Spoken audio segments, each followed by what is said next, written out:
Welcome to the joy of coding.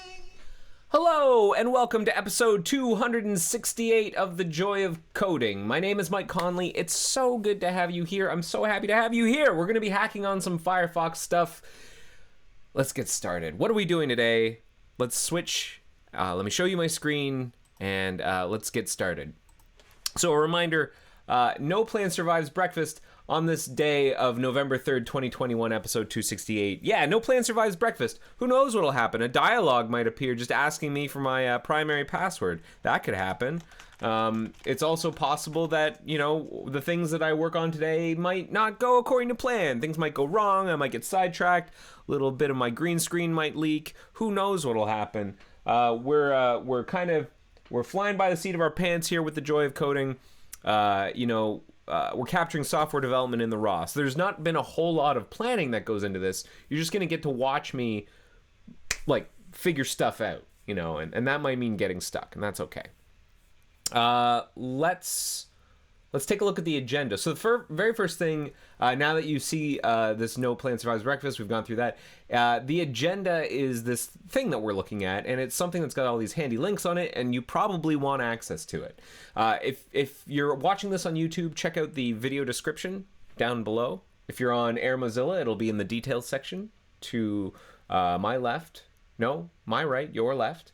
If you're watching this on Twitch, then... And I always forget to preload it into my clipboard. I always want to do it, and I never do it. The Twitch link for the agenda. Wow, something happened to the formatting today. Sorry about that. Let's quickly look at the markdown. What's going wrong? Today. Better. Like, what's going on here? If I do that and reload. Okay, better.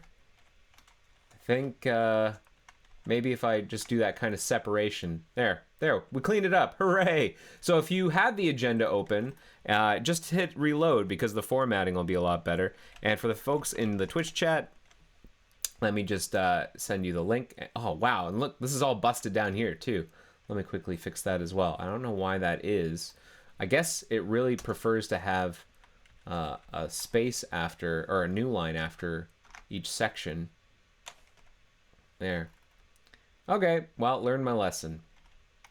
Okay, so the agenda is something that you have access to. Go ahead and check those out. What else? There's an episode guide. And in fact, I'm going to talk about that later on because there's something I want to do. I want to, and maybe I'll reorder these because I feel like the order needs to be different to blend better. So there's a viewer-driven episode guide for The Joy of Coding. The series that you're watching right now, if you follow this link, it will take you to the episode guide, which has, that's the agendas episode guide. The episode guide's more than just the agendas. I mean, they include links to the agendas as well, but they're like a breakdown of the stuff I talked about, more links to the things I did, maybe some commentary, maybe some of the answers to some questions I said. In many ways, it's similar to the agenda. Like, I think it uses the agenda as like its base plate or a base point. But you can send me pull requests to expand these, to add addenda, corrections, to help illuminate things that may have happened during the episode. And this episode guide is completely viewer driven. Like, for the most part, most of these have been submitted by the venerable Smurf D. So thank you, Smurf D. It's hosted on GitHub, and if you want to send me a pull request, you can go to this repository. The link to the repository is here in the agenda. If you're not sure what a pull request is, just follow these links. It'll kind of help explain it. The reason I bring this up, I mean, I tend to talk about the episode guide. I tend to plug it, but I want to try something based on some feedback I got related to, the episodes in general. Is that the episodes are numbered. They're given numbers, like episode 1, episode 2. They generally have dates associated with them, but they don't have titles. And that, I think, makes them harder for people to approach if they're, if they want to watch the series, if they want to watch The Joy of Coding, and they can't tell whether or not episode 268 will be something that they want to watch without, digging in and watching it, or maybe reading the agenda. But by the time they get that far, they're pretty committed. So like, if we want to increase the number of people who are watching and enjoying the series, and that would be great, if people are interested, one of the things we could potentially do to lower the barrier of entry to the series is adding titles to the episodes. So, that way people don't feel like they're going mid-flow if they start at episode 150, for example. If episode 150 is what they, is where they want to start, that's fine. This series is not meant to be watched from start to finish. These are discrete individual episodes. There's some through line through a couple of episodes, but I don't think it's the majority. And so titles, I think, are important. And I want to solicit some ideas for titles for episodes. Now, the thing is, I don't know what happens during these streams until they're done. And at that point, we might be able to derive a title out of what happened during the stream. So what I wanted to do was to solicit title ideas for people who may be watching this stream and maybe watching past streams to let me know what the titles should be. And I don't know exactly what format. I feel like maybe the episode guide is the right place. Like, if you were to open a ticket on the repository, if you go to the repo, there's like a ticket section here, or issues. You can file a ticket for a particular episode, and maybe you could submit an idea for an episode title. And I'm pretty easygoing, so I'll probably it's like first come, first serve. So if you have an idea for what this episode should be named, file a ticket in the Joy of Coding episode guide, and if it passes muster, I'll rename the episode on YouTube. I'll rename it on Air Mozilla. We'll update the agendas accordingly. So that's what I'm hoping to do. That's the first thing. And the second thing is, hopefully the microphone settings are better this week. I know last week I tried to bump them up a little bit. I found some new settings for the microphone that gives me more compression, more like dynamic compression, not like file compression, dynamic range compression. And I can see that the compressor is like compressing right now, so it's working. So hopefully that's doing a good job of like making the low, raising the low to high and bringing the highs down, compressing the dynamic range is the whole point. So hopefully that sounds good. More dynamic compression. So before we dive into this, I see some traffic inside of the Joy of Coding, the live hacking matrix channel, which if you're not in, there's instructions in the agenda on how to join it. And I see someone saying we should add tags in the episode guide.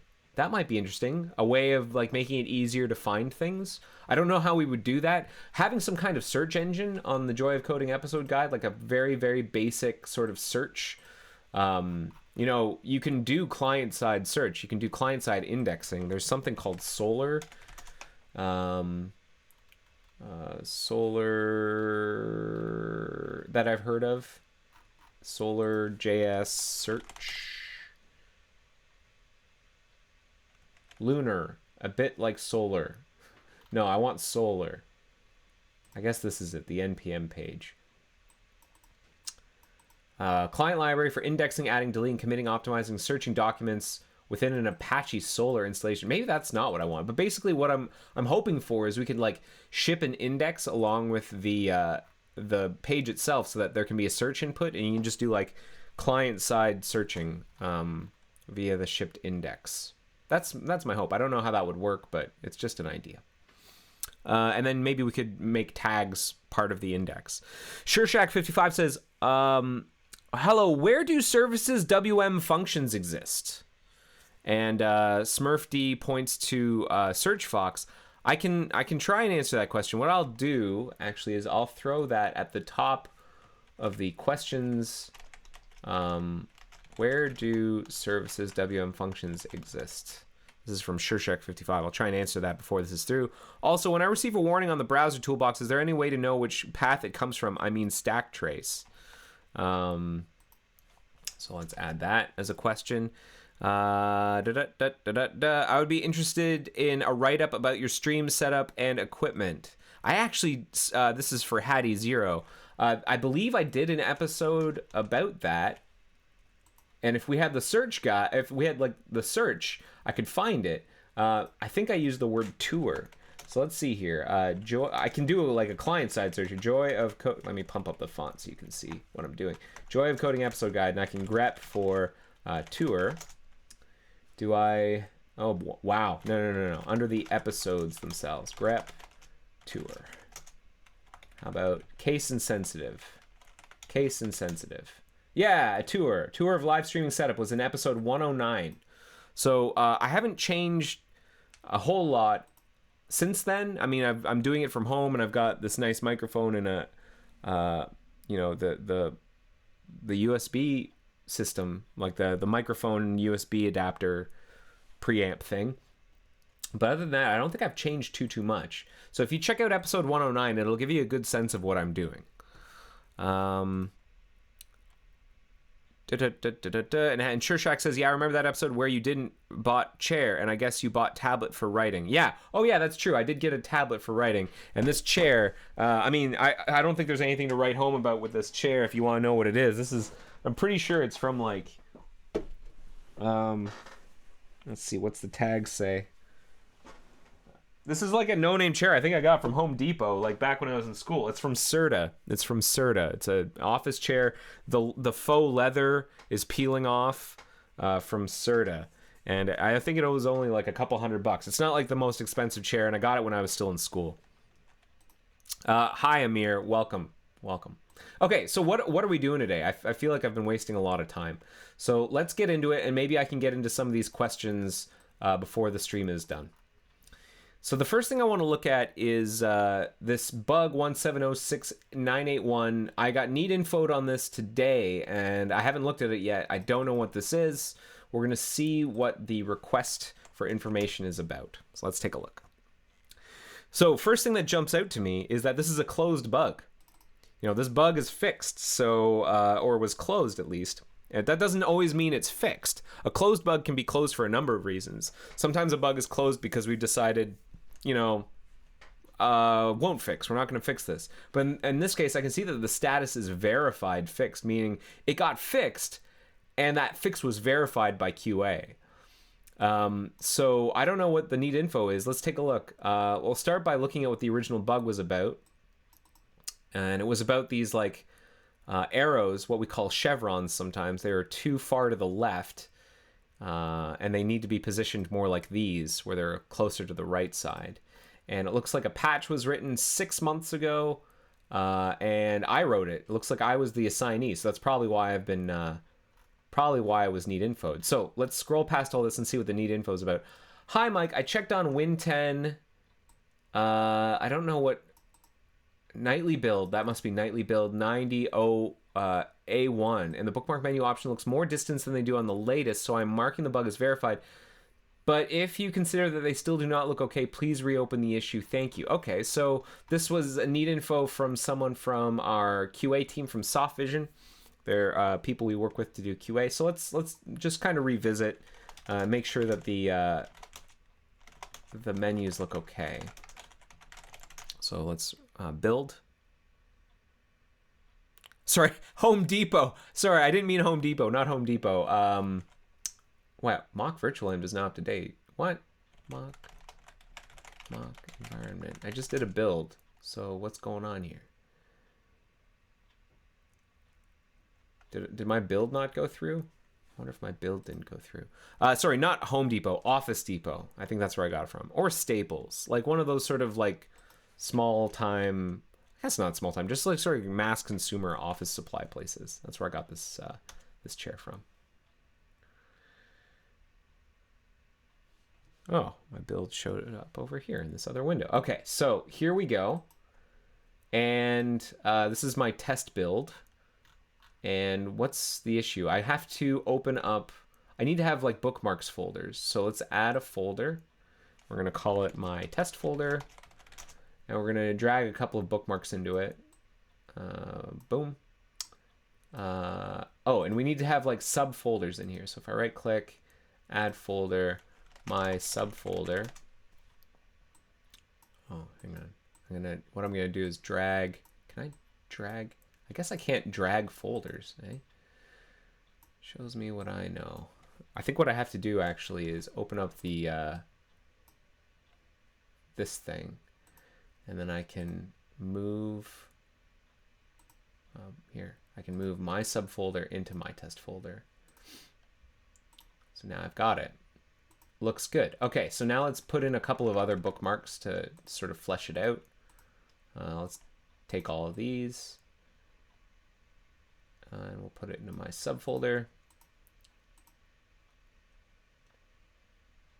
And let's bring one of these out too. Okay, so the question is whether or not this looks okay, and it does. Like if we look at the, let's pull out our measurement tool here. I'm going to show you some ways you can debug this stuff or examine it.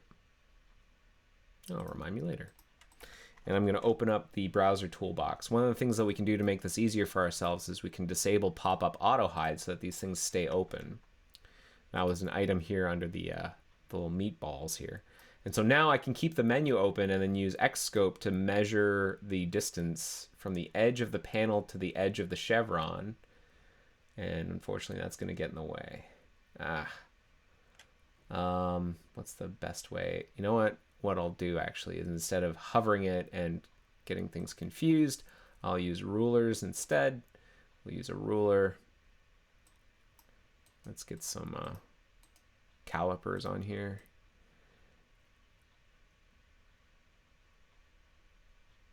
And line it up.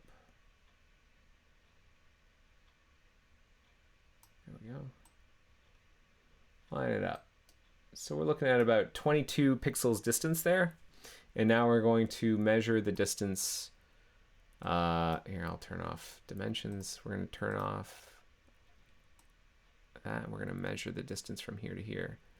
It's pretty close. I think it actually is bang on. It is bang on. We're good, folks. At least on Mac OS, we're good.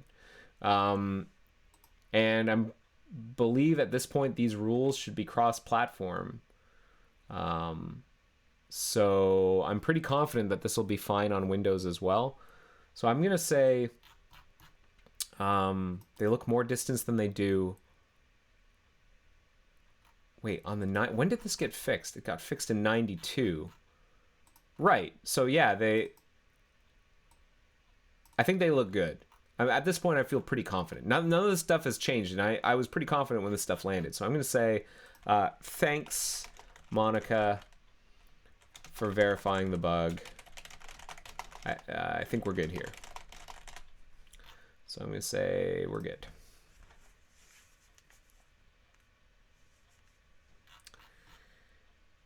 All right, next up, we had another neat info about picture-in-picture controls. Picture-in-picture control do not always disappear. Oh, that doesn't sound good. Let's get rid of the rulers. This was filed 6 months ago. The comment is copy-pasted from a community issue filed during the Fox fooding program. Go to a page with video, start playing the video, start picture-in-picture mode, double-click on video in pip mode. Double-click on the video in pip mode? Stop moving, clicking the mouse, and wait. The pip controls should disappear after a few seconds so that we can watch the video undistracted, but the video controls do not disappear and are over the video. Okay. I can reproduce by double-clicking the pip windows and bringing the video to full screen. This is, although not regression appears on release currently, I agree that per full screen conventions, the pip controls should disappear in full screen. Okay, let's take a look. Let's take a look. See if we can reproduce this in our build.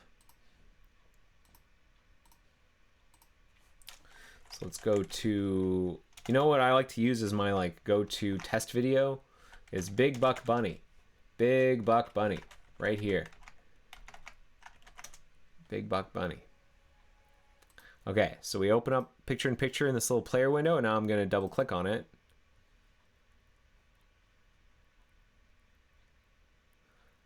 Now, the video controls stay at first.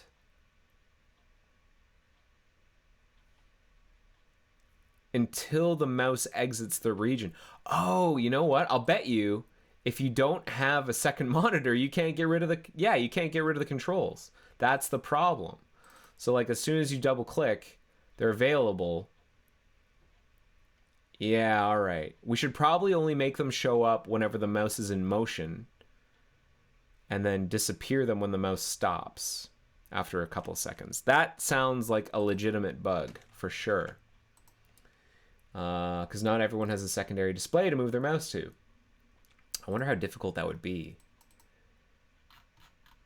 This would be maybe a good first bug. Like, I don't know if we should fix this right now, or if we should like make this something that we could guide someone else on fixing. But let's take a quick peek and see if we can understand how it works. Player.js is the name of the file that controls the player window, the video player window. And I believe there's a double click handler here. On double click, what happens? We request full screen. That makes sense. Or we exit full screen if we are in full screen. And then we also have this the player.css file. And I believe we make it so that the controls are invisible.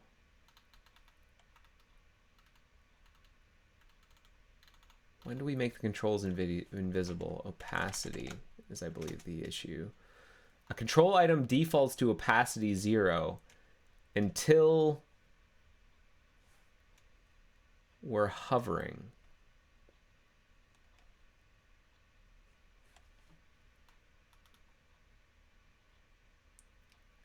At which point we set the opacity to 0.8. Or we're in the state called showing. That's interesting. Or keying. What is showing? What is that state? I can't remember. Makes the player controls visible. Reveal controls. That sounds very interesting. When do we call reveal controls?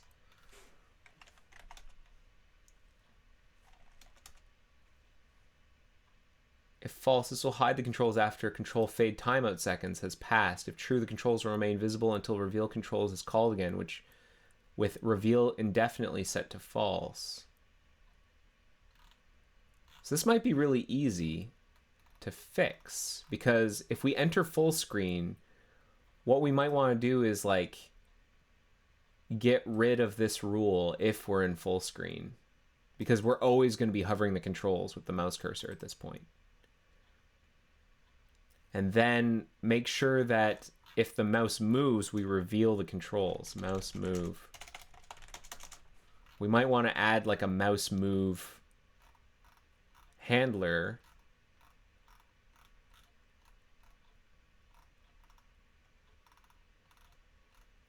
Mouse up, key down, double click, context menu, click. You know what? I think we could probably fix this.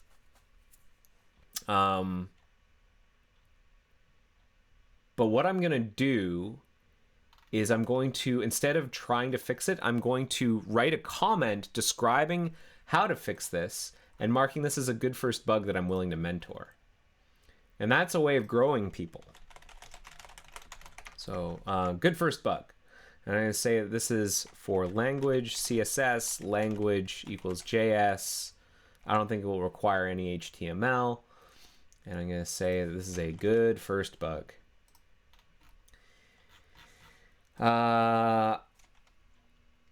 This looks like a good first bug. I think the way to fix this is as follows. 1. Well, first of all, when we enter full screen, do we set a state on the node, on the window when it's full screen? Let's go back to Big Buck Bunny and full screen the window. Open up our, wait, we already have our toolbox here. It's going to complain. I already had it open. Don't complain, don't complain. It's going to complain in a second, yeah. It's like, you can't have more than one open at a time. It's all good. Okay, so we open this. We're going to open this in full screen. I'm going to put these controls over here for a second. We're going to put this in full screen, drag this back. Oh, see, I can't have it. So you're not going to be able to see me do this, unfortunately, because, or what I'll do is I'll full screen it on a different display. So you won't see the full screen video, but you'll see me examining it. That I think is easier. So I full screen the video. Or maybe I can do this. Hang on, maybe I can do this. If I Go over here, full screen the video. Can I? No, I can't. I'm sorry, I can't. Too bad. Okay, so I full screen the video and we bring this up and we're gonna examine the player window. Does it have any kind of like full screen state set on it? It does not.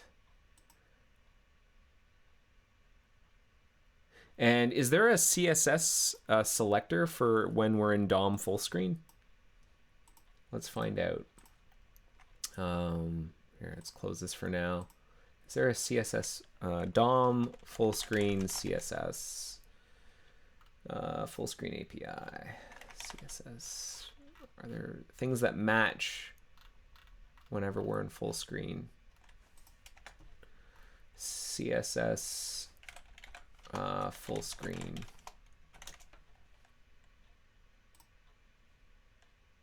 Matches every element which is currently in full screen mode. This is the one. So I believe what ends up going in full screen in player.js is the body.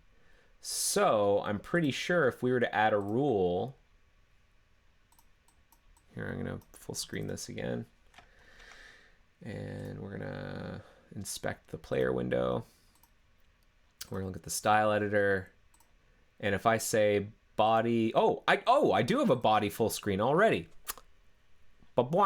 Okay, so what we can do is we can add a rule that's like, hey, body full screen or body not full screen. Body not full screen. Controls hover. Okay, so then let's see what that effect is. So that works properly, and then I full screen and the controls go away. Now we still need them to show up whenever the mouse is moving. That's the thing that we need. But I don't want to do that work. I want to mentor someone working on this, but now we have a pathway. And so what I'm going to do is I'm going to describe the work. Alter the rule here. Player.css. This is how you grow people.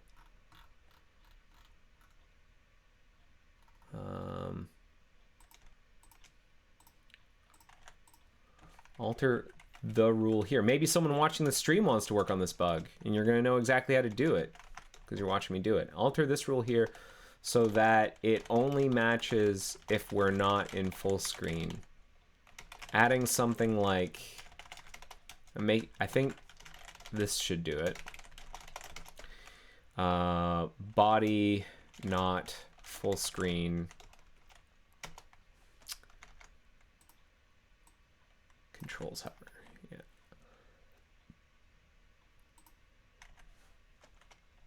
Okay. 2. Then we need to reveal the controls if we're in full screen. And the mouse is moving. So add a mouse move handler here. Player.js. Where is it? Someone asked if it's easy to submit a patch if you're on Git. It's reasonably straightforward, yeah. I think there is a Mozilla contributing with Git guide. Quick reference here. You can use Mercurial. You can also use Git. Here, Git. Where's Git? You can use either Mercurial or Git. But you have to use this library called Git Cinnabar. Git Cinnabar allows you to use Git while talking to our Mercurial repositories. And then once you have Git, Mozfab should just work. Mozfab is how you submit patches. To write a patch with Git and then make sure the change follows the style guide, and then to submit a patch, it's Mozfab submit, and that will work with either Git or Mercurial. So here's a quick reference for whoever wants to fix this. Contributor quick reference. You can submit patches using either Mercurial or Git. Okay, so we need to reveal the controls if we're in full screen and the mouse is moving. So add a mouse move handler here. So we're gonna add it to the list of events that we're listening to. We have this like window events array, and this is what we attach it. That's the list of events we attach handlers for. Mouse move to the list here, and then handle that event here in probably mouse move. It would be just above here, just above here. Just above here. And in that handler, call this dot on mouse move event. Create that method, this dot on mouse move, that we're referring to in step 2, and have it first check if we're in full screen with in full screen element. Yeah, document full screen element with if that's not true, then bail out immediately. If it is true, then call reveal controls false. Reveal controls, and I think we want to pass false because we don't want to reveal indefinitely. We want it to fade after a certain amount of time. If it is true, then call this dot reveal controls false to reveal the controls on mouse movement. I think that should do it. Do it for a fix. Then we'll probably, well, let's start there. So I'm going to clear the need info. Smurfd has a great guide on how to build Firefox as well. Guide on building Firefox. See, I'm tempted to fix this one because I've more or less sketched it out, but I want to give someone an opportunity first to give it a shot. So it's first come, first serve. There's no assignee just yet. If you take a look at the assignee, it's unassigned. So the first person to comment here and say, I'd like to do this, if they've got a build up and running, I'll say, yeah, and I'll assign them, and they're the one working on it, and I'll work with them to fix it. So if you're interested, get a build going and comment in that bug. And if it's not fixed by like next week, I guess I'll just do it myself, maybe. Well, I don't know. I might just let... I'll wait until someone... I don't want to snipe this. I want someone to take it, and I want someone to run with it. Amir says, how do I proceed? And Hattie says, do you want to throttle or debounce the call since you'll be adding a timer for every mouse move? Is that true? Do we add a timer for every mouse move in that case? Well, we'd be clearing it out. We'd be clearing the timer out every time. You could debounce it. We do have deferred task in here for debouncing. We could look at debouncing if need be. I figure most people aren't moving their mouse too much inside of the window whenever they're in full screen. So I'm not too worried about the performance, and the cost of actually just checking whether or not we're in full screen isn't too bad. But is it worth the complexity? Maybe to debounce it. You'd have to set up the debouncer, and then you have to shut down the debouncer as well. So what I would recommend to whoever takes this is implement it like this, and then we'll see whether or not debouncing is the right call. Amir's like, how do I set up Firefox for development? I'm so glad you asked. This is the quick reference guide on how to do that. There's also an introduction channel on chat.mozilla.org. Let me see if there's like getting set up. Like this is maybe the root page. The root page on like getting set up.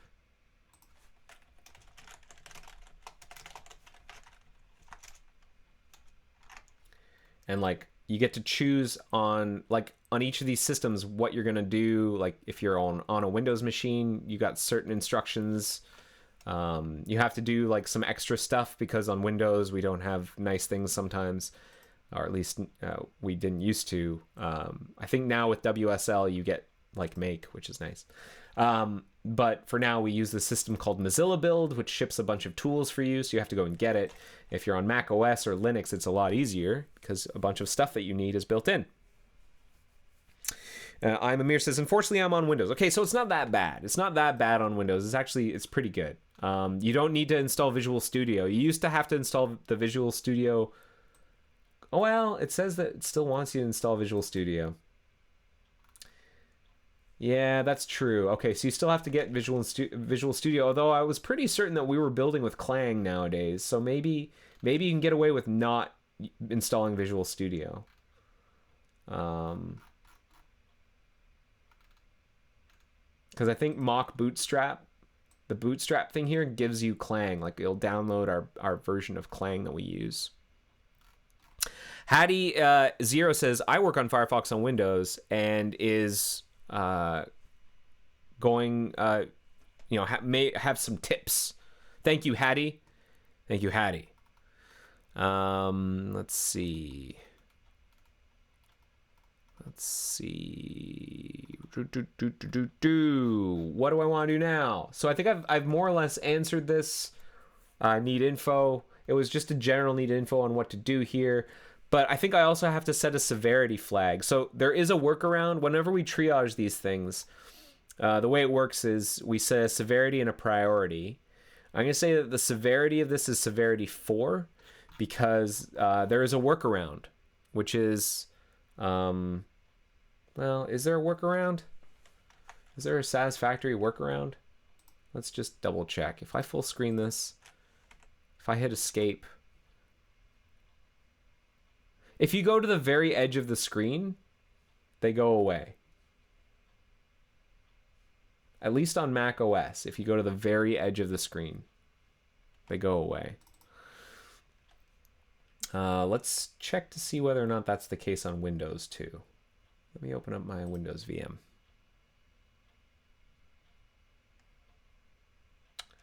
Or, you know what? I'm going to use Windows 10.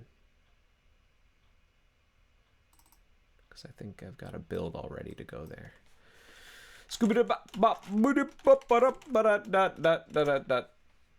Yeah. Okay, here's my build. If I go to, where's Big Buck Bunny? Big Buck Bunny. Okay, here's the URL. And we go to Big Buck Bunny.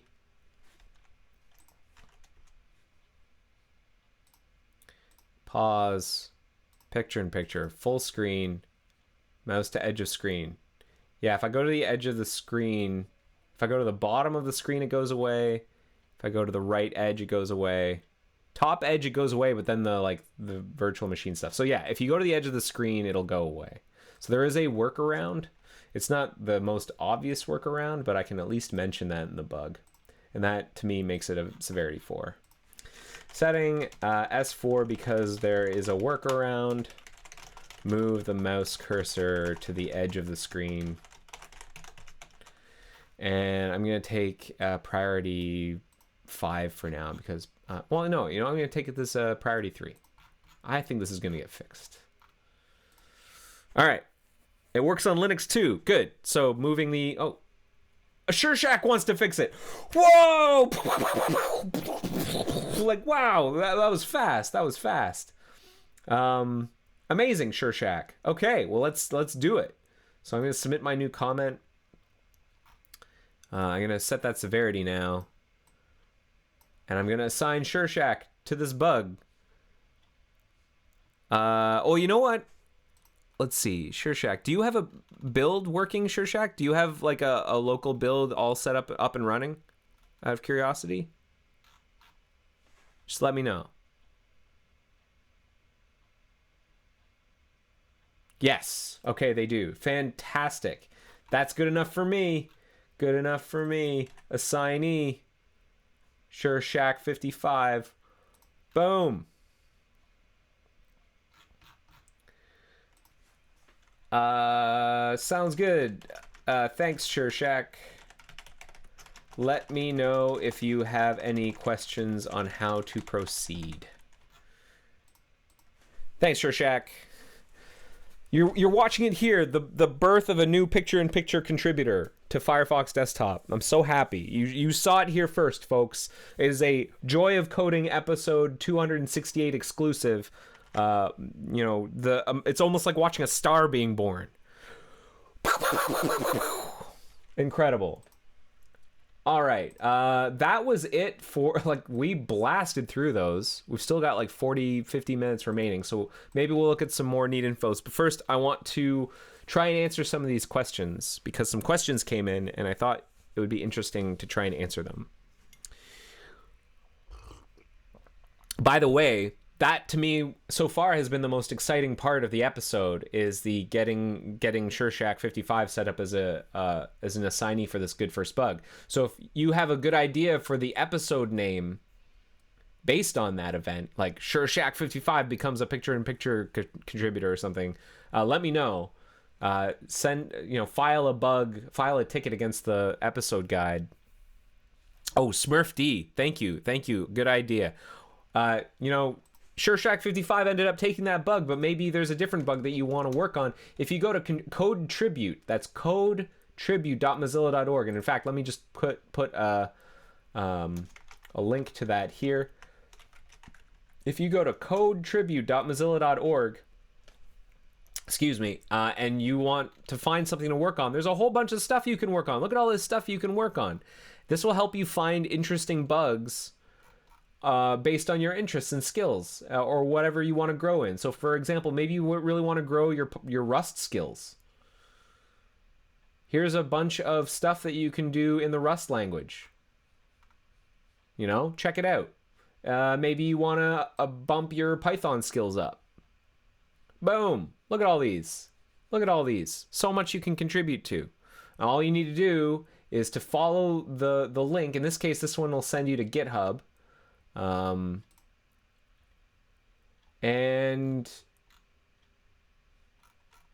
Comment in the bug. Now the thing is, you want to make sure that the bug is not yet assigned, so that you're not taking work that someone's already underway on. But there's lots of work in here. Just find one that's it doesn't appear to be worked on, and go for it. And if someone appears to be working on it, but it was like a couple of weeks ago and there hasn't been much activity, then it might be fair game. That person may have just gotten, stuck or distracted or something. They got bored or they switched. And then you can maybe take it on. Yeah, so check it out. There's lots to choose from. Lots of ways to grow your skills and become a contributor. All right. Let's try and answer some questions. Where do services WM functions exist? Okay, great question. So first of all, what is services? Services is a JavaScript module that shortcuts you to a bunch of services inside the Mozilla code base, like handy services. And wow, it looks like what used to be a very extensive services.jsm has been, as of July 2020, turned into this like native thing called Create Services Cache. I had no idea. Let's take a look at what Create Services Cache does. New JS services. New JS object services class. JS services. And it runs this class ops. Add property. Yeah, where is this thing being generated from? WM. I'm actually now very curious how this is being generated. Source XP Connect services. Is it somehow in the header? Do we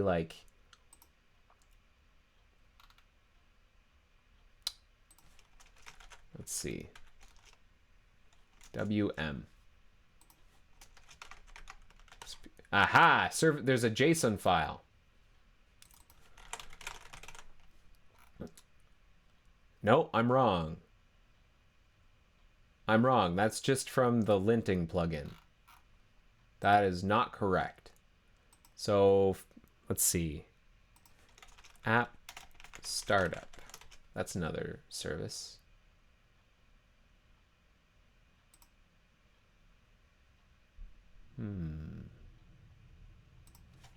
App info.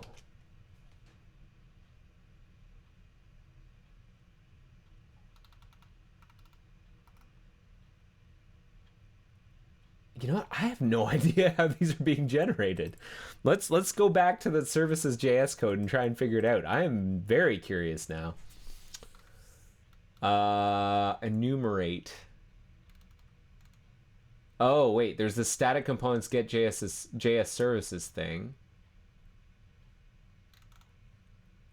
Get service impl. Interfaces. This looks important, this get JS services thing. Okay, how does this work? Static components, get JS services. Oh, this is something that's built at like build time. GJS services, GJS services. Yeah, look. Look, I think these all get like built at build time. So what builds these at build time?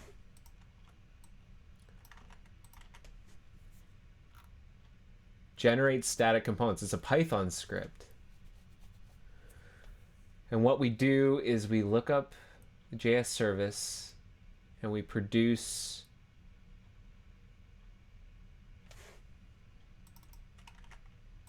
interesting. Look up JS service.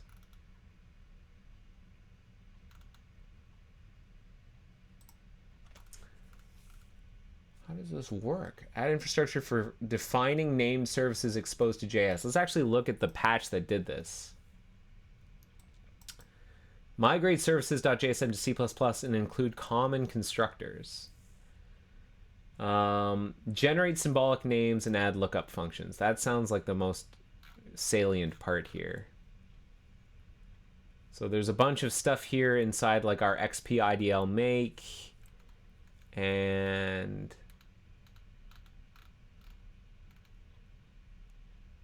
we go through each of the, we will run some Python to generate some code. This file is generated by header. For entry, write such and such, header, create bindings, right? Output the C++ header to generate if there's a header to generate. And then, okay, I think that's just to make it easier to get at the service is what was added there. And actually we can go through the stack, I think. Add infrastructure for defining name services exposed to JS. That sounds very important. So JS utils, assign JS linear string, create services cache. We enumerate all these things. We create the name. We get the name of the service. So presume there's a way of naming services.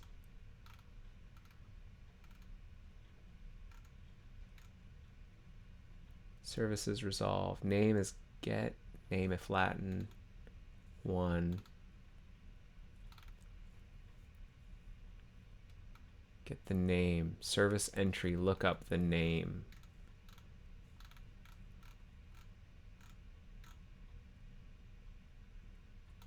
Ah, so I see. So there's a way of defining the JS name for a service. Okay, I think that's the secret. That's the secret. It's very obscure, but let's check it out. If we go back to Searchfox and look up JS name. Yeah, these are them. Okay, so when we register an XPCOM component, we can supply a JS underscore name where we do that. So for example, for the IO service, you supply the JS name. And then at build time, we will do the work. It will do the work of making it so that services.io points to this service, this native service, XPCOM service. Okay, so that is a start. Now the second thing we need to know is the original question was, where do the services WM functions exist? So let's try and answer that now. JS name WM. I shouldn't have used backticks. Sorry. JS name WM. Here it is. WM stands for window mediator. And so the header for it is something called nswindowmediator.h, and it's a type nswindowmediator. So that's what we're looking for, nswindowmediator. And it implements this interface. So let's first look up the interface. Here it is. This is the interface definition for services.wm. And then let us find the implementation. And here it is, nswindowmediator. Here's the header. Here's the header, and here is the C++. Boom, we got it. We did it. So to sum, if you type into your console services.wm, what you're talking to through some indirection and some like JavaScript bindings to C++, you're ultimately talking to this C++. So if you say like, get most recent browser window,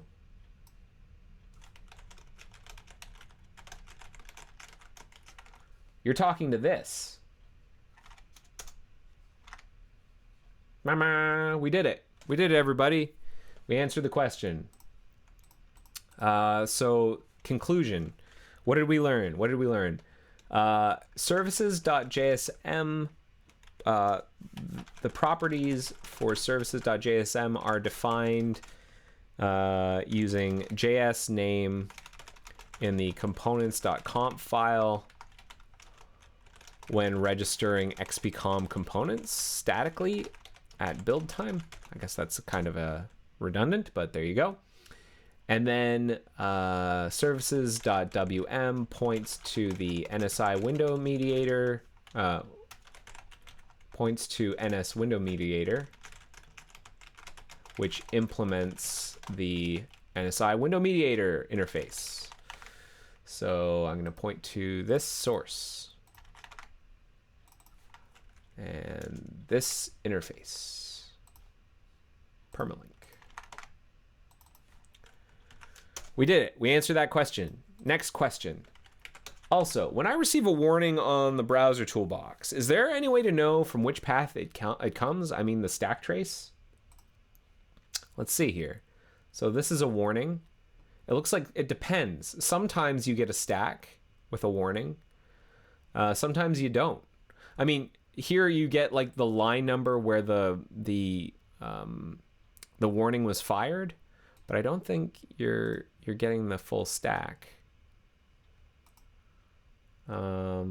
Console.warn test.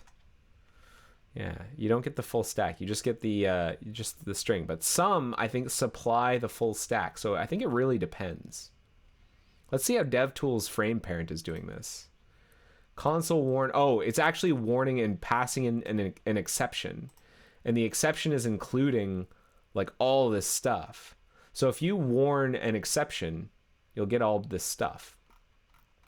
So it really depends on what the person calling console.warn is passing. But you at the very least get a line number. So what you could do is if you hit this again, or you want to capture when you hit this, is if you have the browser toolbox, you can like add a breakpoint where the exception occurs. Let's pick one example.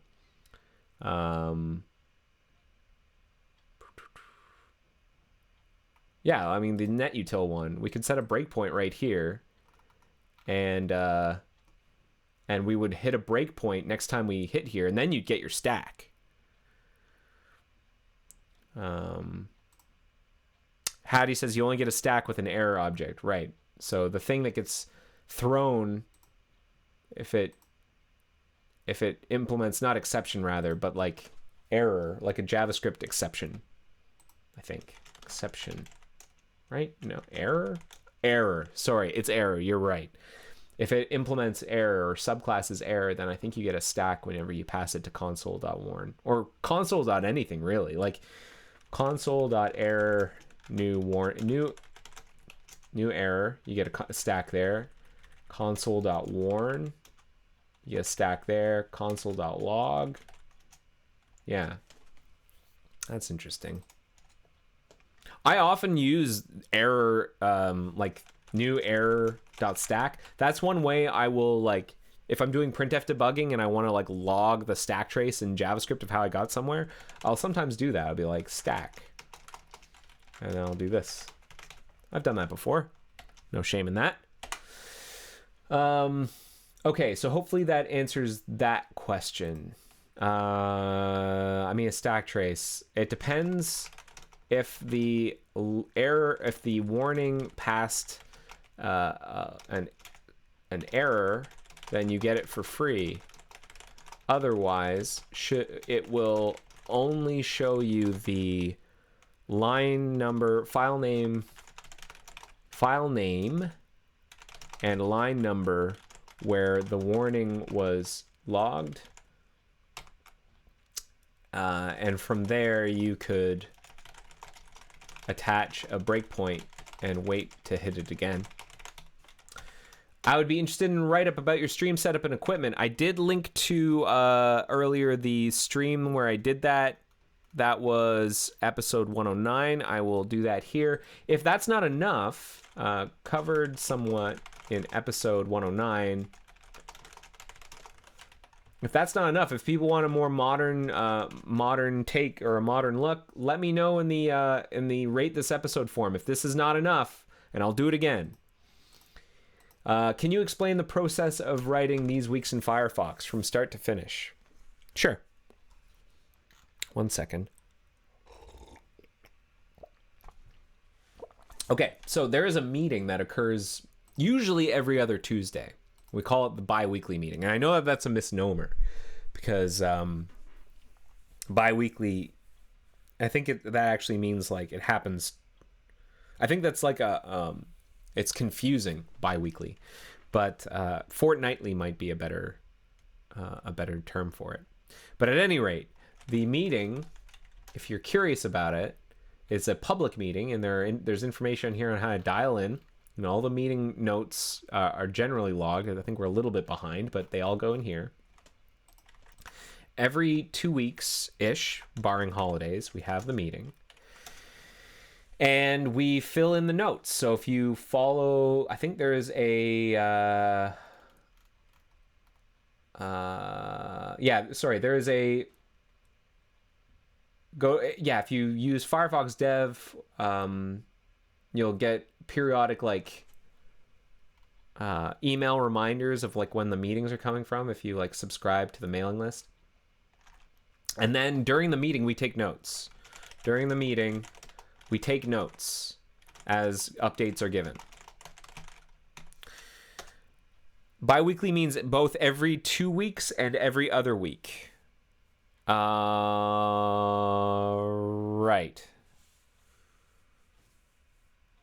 Right. So in a way that's like, I don't know, there's just some confusion, but it's called the bi-weekly and that's just the way it is. I don't think we're likely to change that. Maybe someday. During the meeting, we take notes as updates are given. And then after the meeting, a few of us stick around to rewrite the meeting notes into something more palatable, because oftentimes the meeting notes are written very quickly. They're written using a lot of like Mozilla terminology. One of the things we like to mention inside of the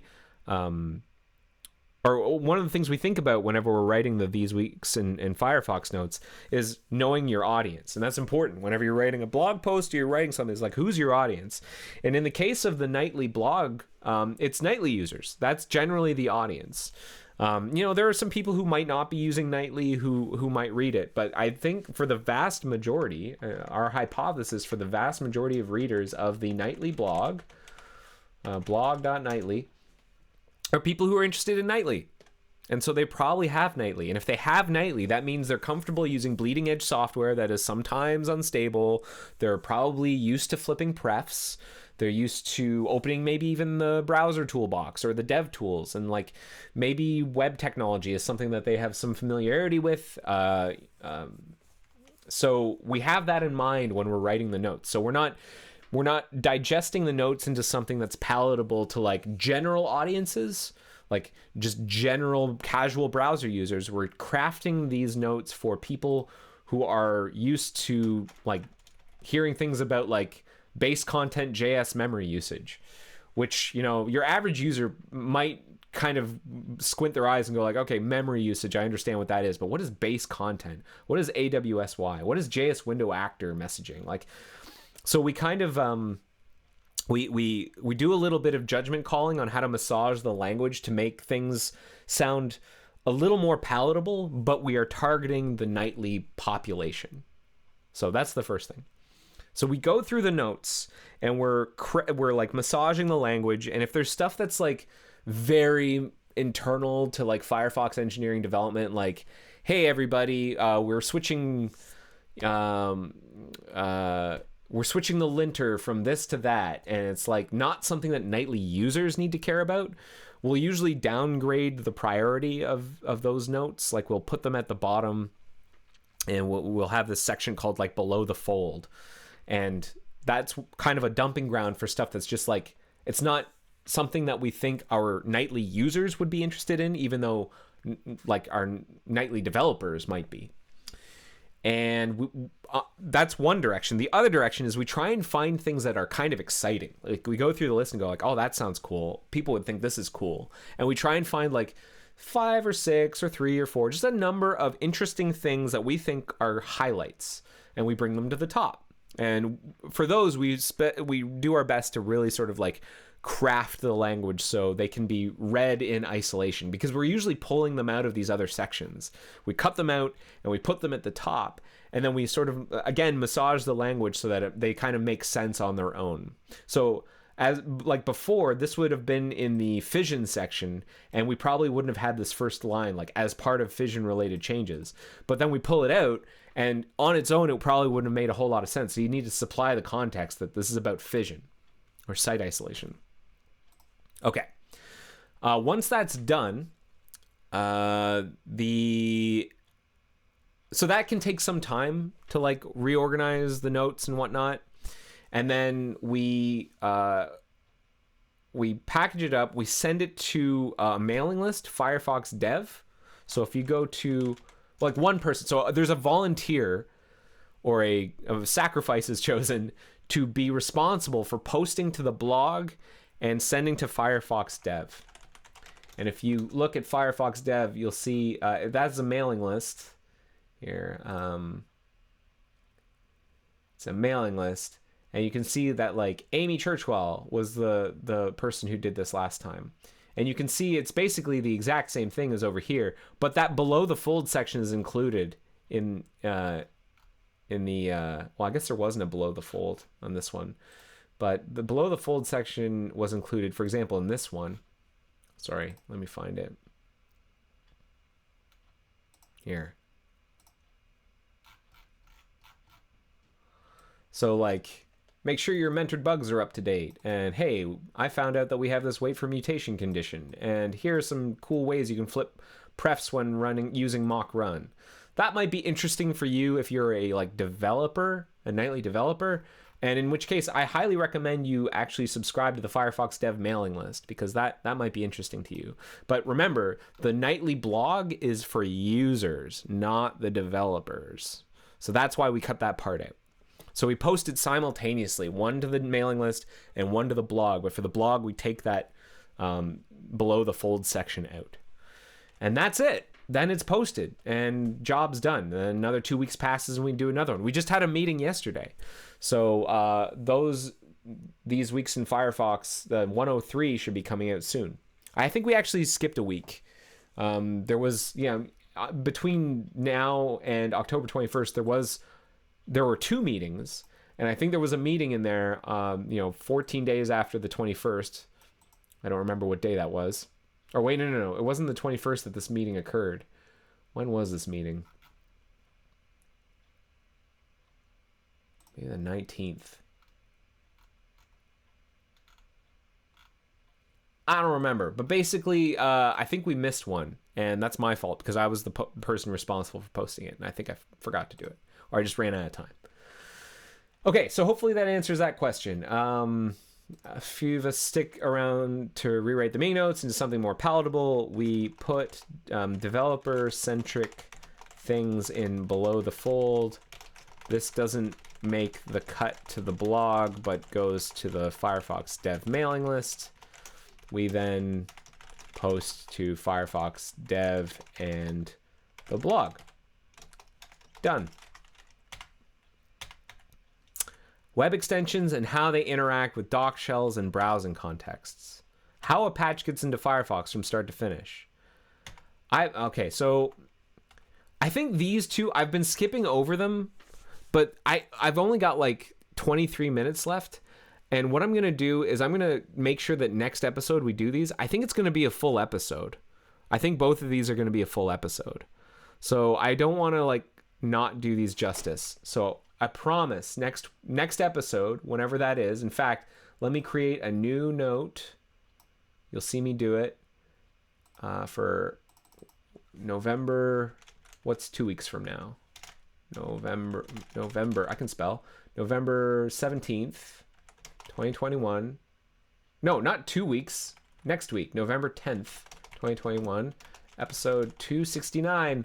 Nice. We're going to answer these questions. We're finally going to get to these. Finally answering. Full episode. Dedicated episode. Okay? So that's what's happening next week. I've just decided. I'll say next episode. And next episode. Promise. Because they need their own time. Okay, I've been watching your videos for about 2 years now. I'm curious if you know who SmurfD is. Have you ever met? No, I don't know who SmurfD is. I know they're great. SmurfD's great. Submits a lot of pull requests to the episode guide. Speaks here in the channel sometimes. Probably watching right now. Hello, SmurfD. I appreciate everything you do. I'm happy you've been watching the stream all this time, and your contributions to the episode guide are great. If I had like swag, like Joy of Coding swag, I'd send you a bunch of it. But I don't have any. I don't have any swag. I don't make any branded swag for Joy of Coding. Maybe I should, but I don't. No, have never met. Don't know where they are. Don't know who they are. But they are great. Read anything interesting lately? I am reading a book right now called After the Flood by Margaret Atwood.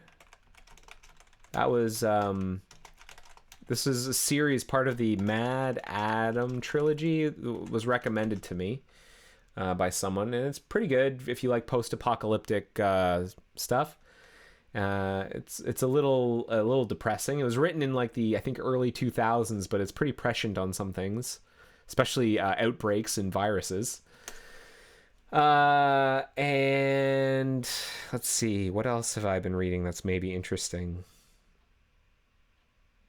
I think I told you I picked up that book. I haven't actually started reading it yet, but I'm excited to. Was it called something about Rust? It was that learning Rust. Hands-on Rust. I just I cracked the cover, started reading, looks good, haven't gotten into the meat of it yet. Maybe over the winter holidays when I have some real focus time. And I have something that's very interesting to read. The Firefox release notes. So if you check out the, this sounds like I'm shilling, and in a way I am, but check it out. The release notes for 94, holy smokes, there's a lot going on in the most recent release of Firefox. Now, a lot of you watching this are probably riding like the nightly channel, maybe beta. So some of this might not be a surprise to you, but 94 went out just yesterday. And there's some really neat stuff in it. The colorway stuff. Like I'm using, what is this, Cheers? What am I using right now? I'm using Cheers Bold. It's kind of like Midnight Bumblebee. Stealth Bumblebee is what I'm using. There was a buttload of improvements for Mac OS. We had a bunch of people, a team of people trying to make Firefox run better on Mac OS. So it's like we're a lot more efficient for video decoding and low power mode for full screen videos. So now we don't have to like drain your battery. About unloads, which is the thing that we've talked about on the stream. I think we toured some of the code a little bit.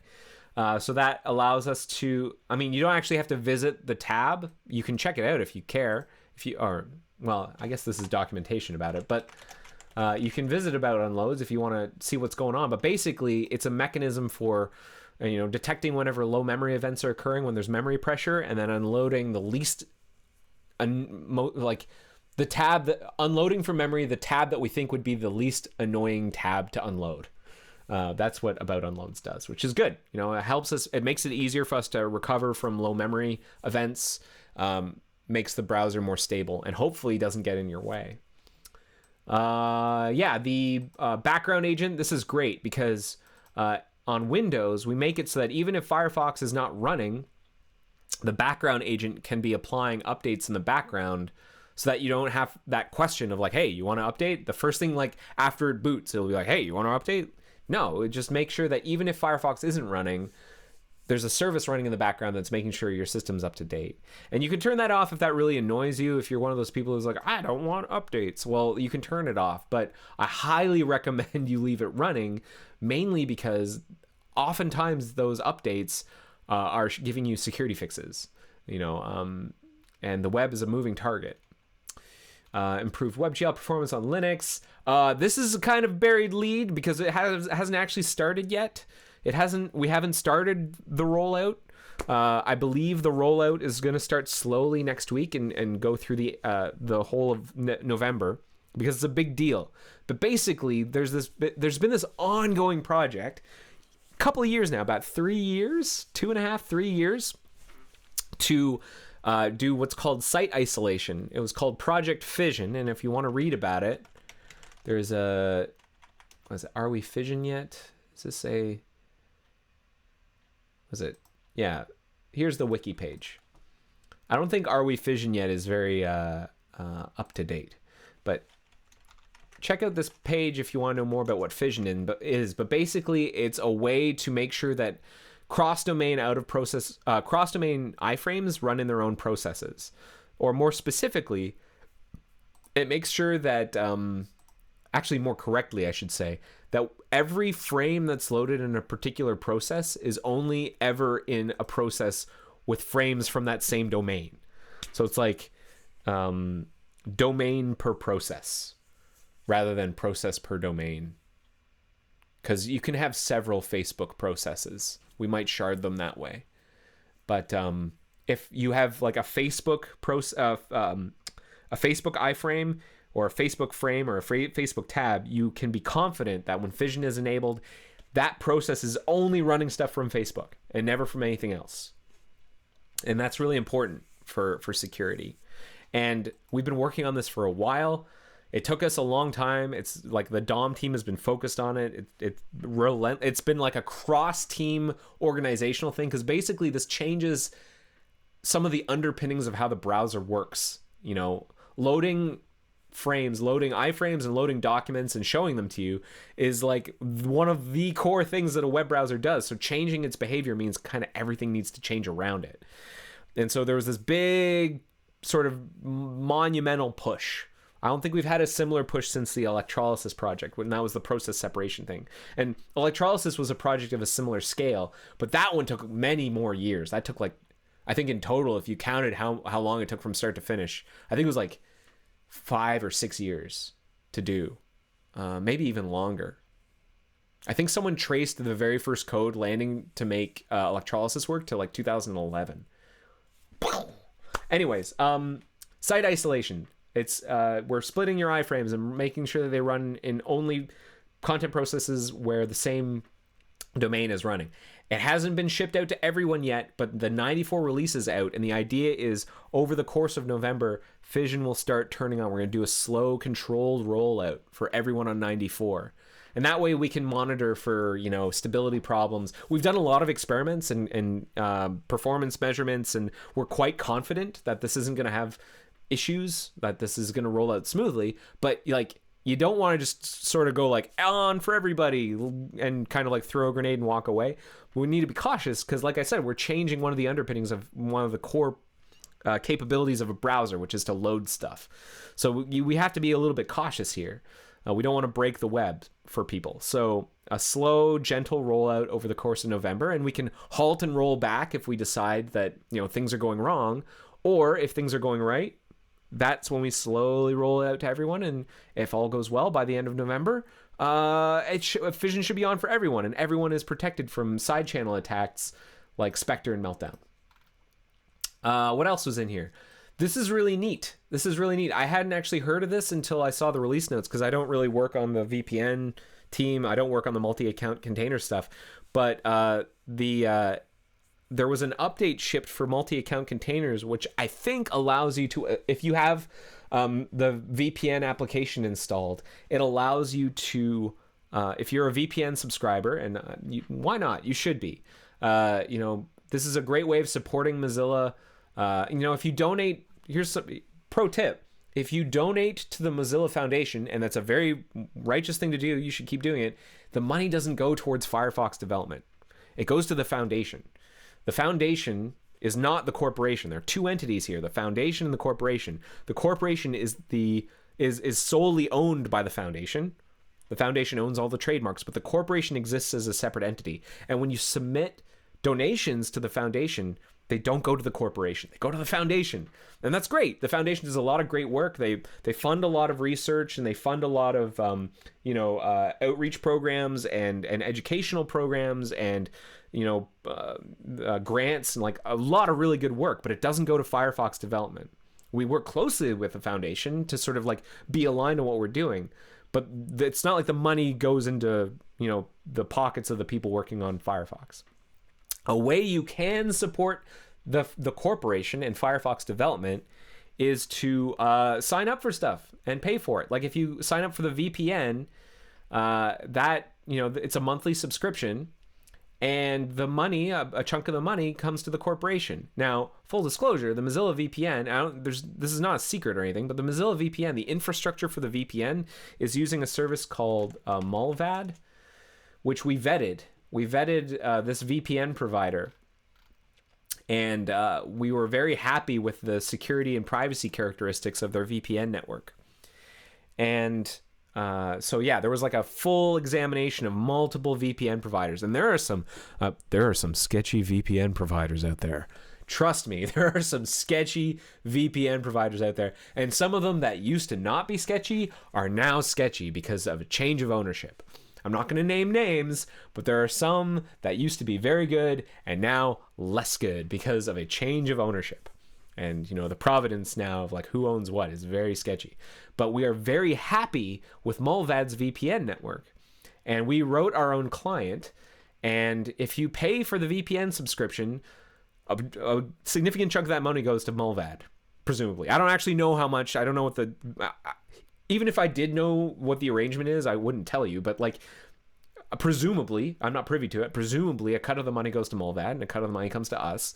And that cut of the money that comes to us helps fund Mozilla Corporation and helps make it so that we keep the lights on, and we can it helps diversify our income, because right now I don't think it's a secret that a significant chunk of our income comes from also our primary competitor, Google. And the more we can diversify our revenue, the easier it is for us to do things that,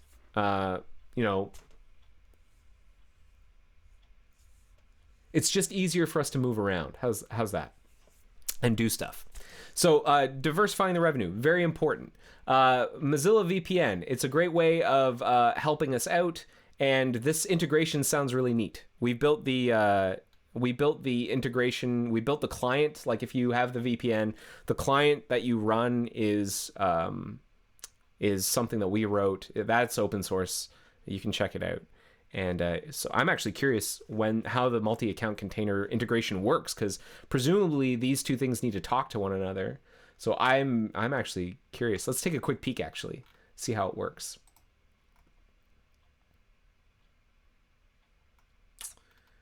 Let's look at the source code.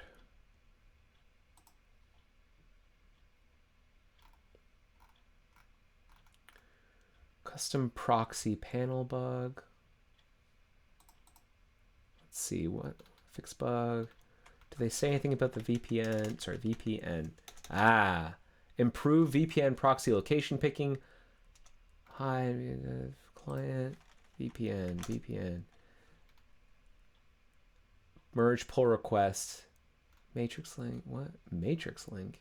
Oh, I guess that's for like documentation or something. Is there anything? Network key isolation when the VPN changes state. So it sounds, Mozilla VPN integration. This looks important. Wow, this is a big patch. Is there a... let's look at the pull request. A lot of files got changed. There were 17 commits in total. So I'm very excited by it. It's a very long diff. Let's see if we can simplify this by looking at just some JS files. Assign manager, proxified containers, cookie store, background logic. How does it communicate with the VPN? I'll bet you it's using, so I believe there's a web extension API that allows, yeah, Danny Colin's talking about the native extension API. That's what I'm thinking it's using. Native. Connect native. Yes. That's what's happening here. Connect native. And so what this allows us to do is communicate. It allows a browser extension to communicate with another program running on the same machine. Connect native. Web extension connect native. This is the API. Connects the extension to a native application on the user's computer. This takes the name of a native application as a parameter. It starts the native application, runs at runtime, returns a runtime port, allows you to send and receive messages. Yeah, so you can communicate presumably with the Mozilla VPN if it's around. So I guess there's a,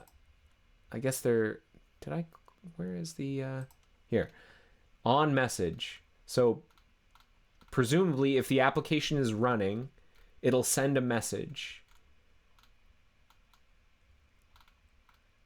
And we will, I guess, responses.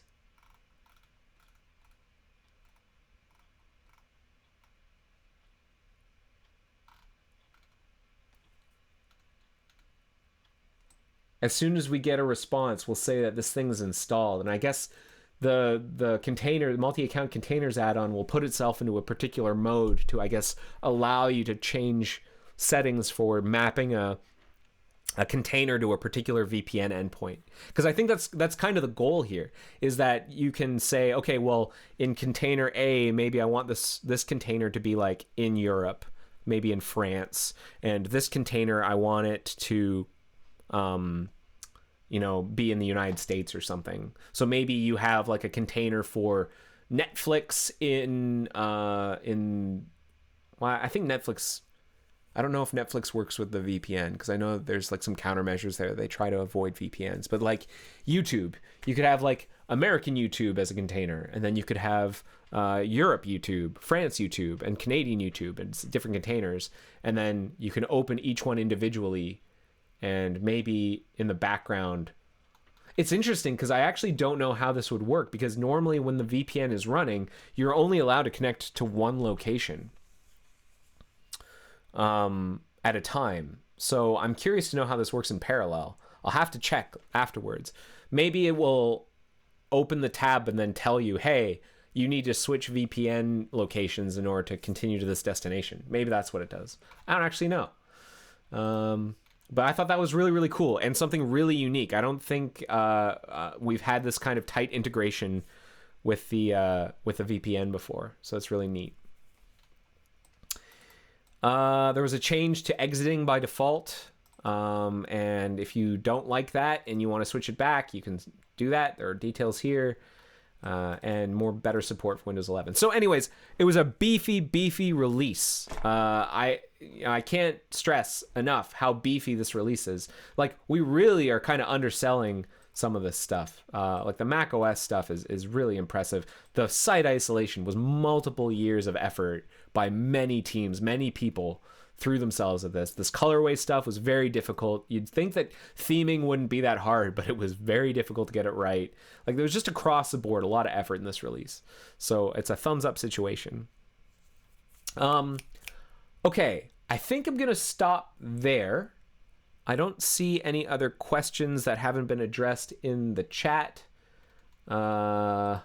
So I'm gonna stop there. Hey, thank you so much for watching episode 268 of The Joy of Coding. My name is Mike Conley. Let me know what you thought of the episode. Rate, like, subscribe, and rate this episode right here. If you follow the link in the agenda, you can let me know what you thought. What do you like? What do you not like? What should I do more of? Should I be answering more questions? Should I be hacking on more bugs and not answering questions? I've kind of been doing a lot of question answering these past couple of episodes, because the questions just keep coming. But it might just be one person asking all the questions. I have no idea. The rate this episode form is anonymous, so I have no idea.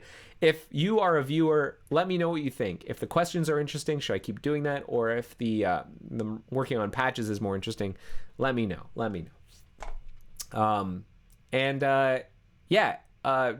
VPN. Check out the VPN. vpn.mozilla.org. It might be available. It might be available in your country. It's not available everywhere just yet, but it might be. VPN. Give it a shot. I don't have a promo code for you. I wish I did, but it's a 30-day money-back guarantee, and it's actually a really nicely, like, it's a very nice application. It's a very nice, simple, easy to use VPN application that is trustworthy, because we're not gonna screw you. Like, we vetted Mulvad. They know what they're doing. We're not gonna screw you.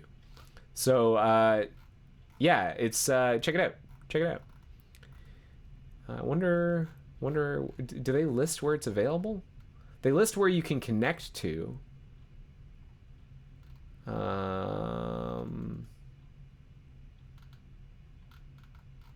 they list all the countries it's available in yet?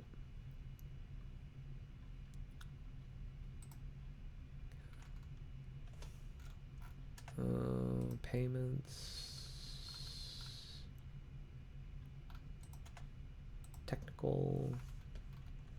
Oh, also it works not just on your desktop, but you can get it for iOS and Android as well, which is great. Up to 5 devices. Specific. Oh, you can do split tunneling. Oh, that's interesting. Lets you choose which apps to connect to the VPN while allowing other apps to connect directly to the internet without protection. Multi-hop. Extra, you can hop between multiple servers on the VPN before you hit your endpoint. There's a bunch of stuff here I did not know. Okay, here we go.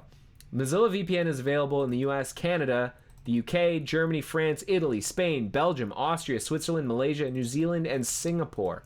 And I believe we're hoping at some point to bring them to more. So there you go.